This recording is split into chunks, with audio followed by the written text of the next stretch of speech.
سیدہ زینب رضی اللہ عنہ کا مدینہ منورہ کی طرف سفر ہجرت۔ سیدہ زینب رضی اللہ عنہ بیان کرتی ہیں کہ میں اپنے ابا جان کے پاس جانے کے لیے تیاری کر رہی تھی کہ ایک دن ہندہ بنت عتبہ میرے پاس آئی اور شفقت بھرے انداز سے کہنے لگی، تم طویل سفر پر روانہ ہو رہی ہو، کسی بھی چیز کی اگر ضرورت ہو جو دوران سفر تمہارے کام آ سکے، یا وہ چیز تم اپنے ابا جان کو دینا چاہو تو میں تمہاری مطلوبہ چیز فراہم کر سکتی ہوں۔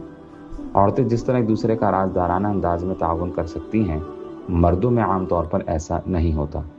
تم شرمانا نہیں، بے تکلف بتا دینا، میں تمہارا معاون کرنے میں دلی خوشی محسوس کروں گی۔ زینب رضی اللہ عنہ فرماتی ہیں کہ مجھے اس کی باتوں سے اندیشہ تھا کہ ہندہ بنت عتبہ کہیں مجھے چکمہ نہ دے رہی ہوں۔ میں نے اس سے کہا کہ مجھے کسی چیز کی ضرورت نہیں ہے۔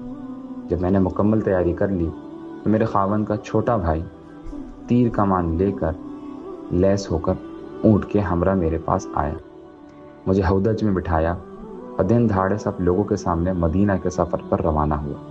لوگوں نے جب یہ منظر دیکھا تو برداشت نہ کر سکے اور مجھے روکنے کے لیے گھروں سے نکل پڑے۔ سب سے پہلے میرے پاس حبار بن اسود اور نافع بن عبد قیس آئے۔ حبار نے نیزہ مارا جس سے میرا حمل ضائع ہو گیا۔ یہ دیکھ کر میرے دیور قتیش آیا، اس نے تیروں کا تھیلا نکالا اور زمین پر رکھ کر اعلان کیا کہ اب جو بھی کوئی میرے پاس آئے گا اسے پھڑکا دوں گا۔ ان کے دیور کا یہ اعلان سن کر لوگ خوف زدہ ہو گئے اور خاموشی سے پیچھے ہٹ گئے۔ اتنے میں ابو سفیان آگے بڑھا، اس نے میرے دیور سے کہا، تم ہماری مشکلات کو جانتے ہو، تم کو اس طرح اعلانیہ طور پر روانہ نہیں ہونا چاہیے تھا۔ یہ منظر دیکھ کر لوگوں کا غضبناک ہونا ایک فطری سی بات ہے۔ تم اس طرح کرو کہ ابھی گھر واپس چلے جاؤ، کچھ عرصہ اپنے گھر میں رہو، جب لوگ قدر مطمئن ہو جائیں گے تو کسی دن موقع پا کر رات کی تاریکی میں زینب کو اس کے ابا کے ہاں پہنچا دو۔ ابو سفیان نے کہا کہ ابھی ہم نے تم کو نہ روکا تو لوگوں کی اکثریت ہمارے خلاف ہو جائے گی اور وہ ہمیں بزدلی اور خوفزدہ ہونے کا طعنہ دیں گے۔ تم تو سمجھدار نوجوان ہو، اس صورتحال کی نزاکت کو سمجھو۔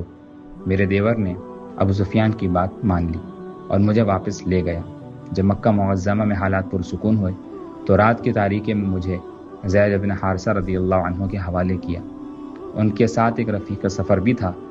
ان دونوں نے مجھے ابا جان صلی اللہ علیہ وسلم کے پاس مدینہ منورہ پہنچا دیا۔